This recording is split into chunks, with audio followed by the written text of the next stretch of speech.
I'm so excited to introduce our listeners today to Dr. Amanda Porter, author of Dear Anxiety, Let's Break Up. I love this. It's 40 Devotions to Conquer Worry and Fear. Welcome in, Amanda. Thank you. So excited to be here. Ah, thank you for taking time. I know you're working and we're just squeezing this in, and I love that. Thank you for your time. I'm going to just dive right in here. You have a dedication in the front of your book, and you say, I'm still trying to find the line between professional expert, of which I am, and authentic human being who struggles, which I also am, to all my patients who allow me to be both. Kind of take us through your profession as well as what are you describing here for us? Mhm. Wow. Of all the interviews I've done for this book, no one's asked me this. This is a great question. Um, once upon a time, I used to believe that because I struggled with an anxiety disorder, that made me less of an expert in my field. And, I have all these letters after my name, all these credentials. I still struggle with a bit of imposter syndrome. I used to keep quiet about my struggles. I wouldn't, reveal that or divulge that to the patients that I work with, because in my mind, I was thinking, well, why would they want to hear that I have an anxiety disorder? They're coming to me for help with their anxiety disorder. Surely they would want to be working with somebody who has all the answers. Um, and so I kept quiet for many years about my struggles. And then I just decided, I can't do this anymore. I wanted to be a good example. I wanted to set the example for people, um, to encourage people to be vulnerable, because that is the only way we're going to get rid of the stigma surrounding mental health issues, right? Is if we talk about it and we're open about it. And so I just decided, okay, I'm going to start talking about this. I'm going to be vocal and be vulnerable. And I actually got a lot of really good feedback. People were very receptive to me kind of, confessing that I am someone who, yes, I'm a mental health expert, but I'm intimately familiar with anxiety disorders because it's something that I struggle with myself. And overwhelmingly, the feedback has been really good. And so I included that in my dedication because I don't ever want to come across as, two-faced or someone who has it all together. I do have the scientific knowledge, but I also have this intimate personal experience with what it's like to struggle. So I feel like I have a lot to bring to the table because I'm coming at it from these two very different angles. I love that. And thank you for really laying that out and describing it. I think there's so many individuals that don't know how to take that first leap of faith. So maybe even go into that, like the moment you made the decision, but just was it scary? What were your feelings when you're like, I know I'm doing this, but holy cow, I'm doing this? Yeah. It was almost an impulsive thing. I was sitting here in my office and working with a patient. She was, contemplating getting on a medication to help with her anxiety. And she was just really conflicted. She just really wanted to hear from someone who's been on this particular medication. She wanted to hear from somebody who had personal experience with it. She was kind of looking for a guarantee, of what to expect and whether this was going to work or not. And I just blurted it out. I was like, it works really well. And I know because I take it myself. Nice. and then I was like, oh my gosh, I can't believe I just said that out loud. And so I just kind of braced myself for what her response was going to be. And she was quiet for a second. And then she just said, really? Not, kind of in this tone of like, thank you. Because I think she realized that I was sharing something that was very personal. And she said, really? Thank you for telling me. Once she had that information, I think that gave her some peace of mind that, I'm practicing what I preach when I tell people there's no shame in being on a medication. There's no shame in getting treatment for your anxiety disorder. I say those things because I believe those things because I do those things myself. And it was a cool experience. So ever since that day, or that with that one particular patient, now I'm open with a lot of people, with a lot of my patients, about my personal struggles and what I've tried and what works and what I have not found to be helpful. And I think that it helps people feel like you know, instead of me being perceived as less of an expert, I think it actually adds to my credibility. Um, yeah, so it's a cool thing. It's a cool thing. It really is. I feel like I just want to say thank you for debunking the myth that we have to have Mhm, it all together to be the expert, for because sure. it's just so not true. And we see that a Mhm, lot in weight management as well, which is kind of my world that I've mhm, come from as a dietitian. And so many dietitians that are like, well, I can't talk about this or do this because I don't look mhm, that part. And I'm like, no, no, no. You're like better to talk about it because you're living and you can walk side by side with that client about mhm, struggles and ideas. So for sure. it's For sure. great to see it from that emotional standpoint as well. Mhm. So let's talk about this. Your book, first of all, I love that it could like fit anywhere in my purse, by my bedside. Yeah. I want to talk about kind of how this came to be. I'm sure there was a burning on your heart at some point where you're like, I'm doing this. And then Mhm, for whom? For yourself as well as clients, as well as the world? Like give us the mhm, whole lowdown. mhm. I've I've always wanted to write a book. It's been a bucket list thing for me for, you know, since I was probably 5 or 6 years old. I've always wanted to be a writer. I think that I chose this topic in particular because I have studied it for so many years. I've been in school for forever, and so I felt qualified to speak on this topic.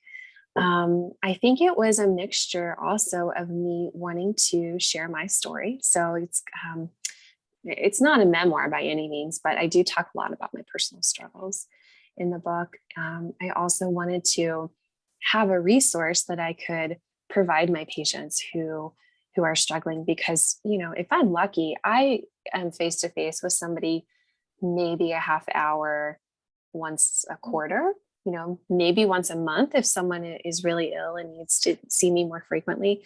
And when you add that up, that's really not very much time at all. You know, I get maybe 6 hours of face to face time with somebody over the course of 12 months.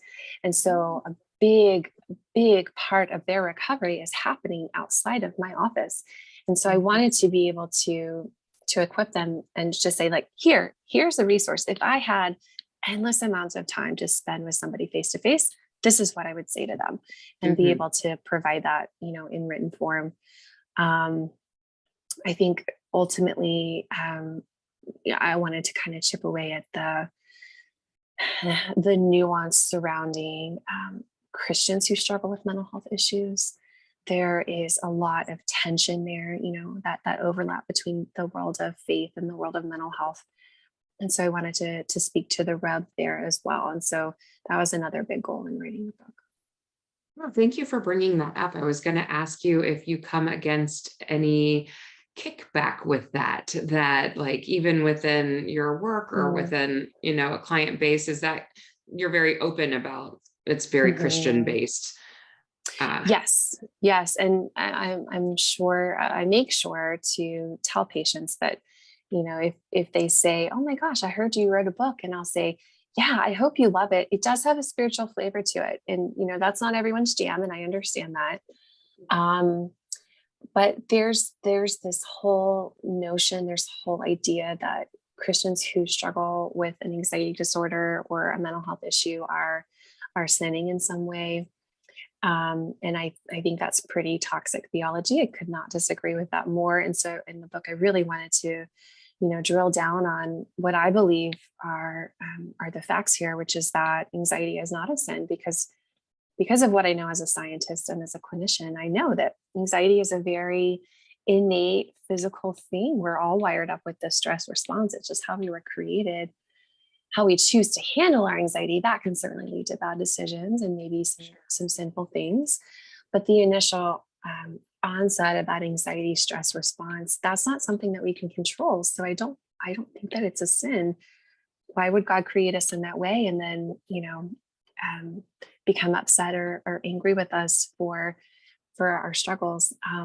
So that was another big thing that I wanted to tackle with the book. I did not think you were going to go that angle with it. I thought that you Ah. were more going to say, like, I feel like what I see more is that a Christian can use both. They can use the Mhm. praying and God component, but also the professional, right? And then For I know sure. our pastor oftentimes is like, look for the therapist who has the Christian background when you're wanting to use both, like both are Mhm. important, and just like the guilt that I should be able to pray through this and get through Mm, this, right.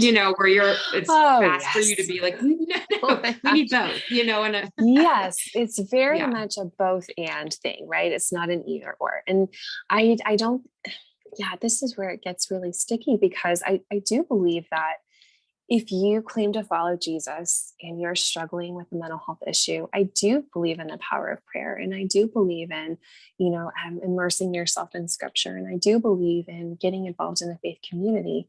Those are great places to start. I just don't think those things should um, be the only thing that a person is trying. Um, I hear horror stories of people who they're told by their pastor or they hear someone who's speaking from the stage or the platform. um, they're told things like all you have to do is just pray more and believe more, have more faith, trust God, um, as if we're all guaranteed some sort of miraculous healing by going those avenues. I do 100% believe that for those of us who are the lucky ones, that miraculous overnight healing is possible. I don't think that we should ever stop hoping for that or praying for that or believing in that. But meanwhile, while we are praying and hoping and believing, we also need to be doing the hard work of our recovery. And so that should include things like seeing a therapist and thinking about getting on medicine. And there are many tools in the toolbox. That's what we say, right? right. There are many different avenues you can take to help move yourself along in your recovery. And I just see all of these things as supplementary and complementary forms of treatment. It's never a one size fits all thing. It's never like, oh, I prayed for 12 hours yesterday and now I'm healed. Mm, That'd be great if it worked out that way, but I just don't see that right. play out in practice. So yeah, I feel like I'm rambling a bit with that, but I think just Oh bottom no. line, I think mental health issues tend to be really over spiritualized. And while I do believe in those coping skills that are faith based, I don't think that should be the only thing that people incorporate into their treatment plan. Love, I'm just going to highlight it again, both and Yeah. this phrase, both and, because man, does Yes. it pop up in so many different facets of life, but today Right. especially, like, yes. Thank you. Mhm. So good. Okay. I'm going to take a Mm. minute to read a couple of your titles because, again, this is a devotional book. And my Mhm. understanding is somebody is supposed to go through it. You even have it labeled out as days, day one, day Mhm. two. Yeah. And I won't go through all of them, but I'm just going to read a couple so our listeners can kind of jump on board with us. But managing emotions, communication system, unchanging love, control, the human stress response, self talk, gratitude, blessed and stressed, input, patience. And then you come into like these check in one, check in two. Mm. So Yeah. somebody's working their way through these days, they're reading. What kind of talk us through exactly how you want somebody to work through your book? Yeah, good question. So, for anyone who's not familiar, or maybe they've never worked their way through a devotional before, there's kind of this standard layout. Most devotionals are, laid out day by day. You have a kind of a verse for the day, a little reading. In my devotional, I have a room at the bottom for doing a little bit of journaling. I have kind of the takeaway thought for the day, and this one is a 40-day devotional. So there is a prompt at the end of every day, but then there's also a built-in check-in every 10 days. And so I wanted someone to have the ability to, well, I think ultimately I just didn't want someone to feel so overwhelmed. It's like, okay, now I have this enormous book with all these pages that I'm going to have to work through. But the great thing about a devotional is it's separated into these little bite-sized pieces. And so, you can pick it up and do as much or as little as you want. Um, it was important to me to have those bigger check-ins every 10 days because I wanted people to be able to have kind of this bird's eye perspective when you're dealing with a mental health issue or recovering from an anxiety disorder, it's really, really hard to see the progress that you're making day over day because the change is so small. It's so incremental and it can feel like you're not making any progress. But if you take a step back and look at the bigger picture, kind of look at your progress over larger chunks of time, over weeks or over months, then it's a lot easier to see the progress that you made and kind of solidifies in your mind that, you are actually getting better. You are actually, getting the hang of this and mastering things. Yes, I'm loving because I'm a dietitian turned accountability coach. I feel that your Mm, book provides this beautiful accountability day to day to keep plugging in the right talk, the right communication mm, tools where somebody like you use the word work the process because yeah. you do have to keep showing up to it for it to work. Yes. But it's helpful Yes. to have a guide. It's helpful not to just say, I need to Mhm. seek out a podcast or seek out something. Like it's in your hands. You can just show up to it, journal to Right. it. Yeah. Right. It is work for sure. It's not a fun process. It's not a comfortable process. It is work. But once you're on the other side of all of that hard work and you are getting the results that you want, I think it's all worth it. Yes. I know if we could only fast forward our clients through life to certain parts, right? Fast forward and pause. Look where you are now. But we got to have that faith through the process too.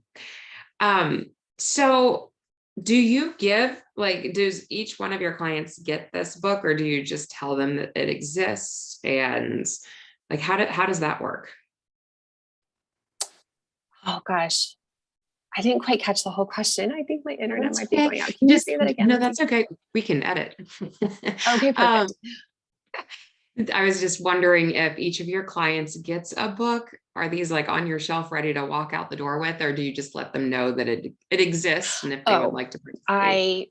I would love to just send everyone out the door with a copy in hand. Um, but alas, I am not rich, not yet. So I do encourage people to check it out, maybe from the library if they feel like it's something they can't quite afford right now. I have actually these little like postcard size printed reminders for someone who's sitting in front of me and they're interested in the book. I'll send them with this little postcard size card so that they could check it out later from wherever they buy books. It's just a little tangible reminder that they can take with them.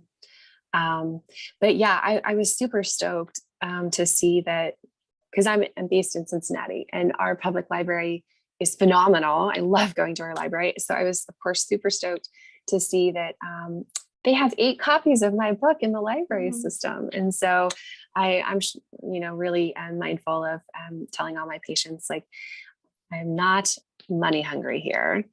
Please, I want you to have the material more than I want your money. So you can just go check it out at the library. No, that's wonderful. Oh my goodness. I do love Cincinnati's library. I'm in Arkansas right Mhm. now. We have a good one because we're next to campus, which Oh, I'm yes. totally veering, Yes. but If it's I got, academically affiliated, it's good. It's good, I'm sure. yes, it's huge. I got myself locked in the library the other day. It was a snow Really? day. What happened? It was a snow day. And I'm like, well, it doesn't say that it's closed. And so I went with my daughter and I left her in the car on a Zoom call. And the door was open. I walk in, I go like check out my book. Everything is, self, do it yourself. When I go to walk back out, the doors were Yes. zip tied. It's like, I go to like 5 more doors. I'm totally locked in the library by myself. But Oh we my goodness. I found a maintenance man, made my way out. So all good. Okay, good. Your visual Oh turned boy. off for some reason. Oh no. Um, hmm. I was gonna see if I could hop off of the Wi-Fi and see if that would help my signal. Can you still And, hear me okay? yep, and it's coming across Hmm, beautiful on my end. okay. Yeah, some of your sentences I'm only catching like every other word. I was gonna see if I could get on a different um, internet here. Now you're glitching. I feel like you were better. Let me actually,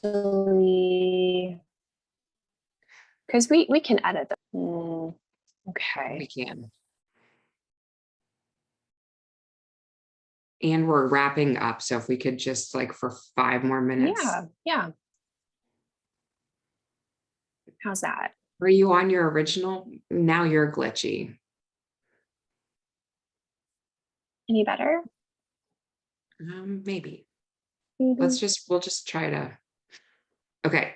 So one thing that I like to do with all my interviewed guests is say, if you could wrap your arms around our listeners today and send them out Mhm. with like one thing that you hope and pray for them or hope that they heard, what would that be? Mm. Yeah. Yeah. I think I would just, gosh, I would just really encourage people to talk openly and frankly and honestly about what their struggles are. I think one of the lies of anxiety is that everyone else has their life together and I'm the only one that's struggling. Mm, And that is just the deepest lie. I think if someone is willing to be vulnerable and take a risk and open up with somebody about what their struggles are, chances are that person is going to be met with things like, oh my gosh, me too. I didn't know you struggled. I go through the same thing. And, then you have a little partner. You guys can kind of lean on each other because you're being open and vulnerable. But yeah, that's definitely one of, especially for me personally, that's one of the biggest lies that my anxiety tells me is that I'm the only one who's struggling. But by talking about it, that's ultimately the only way that we're going to get the support that we need. And that's the only way that we're going to decrease the stigma that is still, unfortunately, very pervasive. yes. Oh, so beautifully said. Thank you so much Mhm. for joining us today, Amanda. Yeah, my pleasure.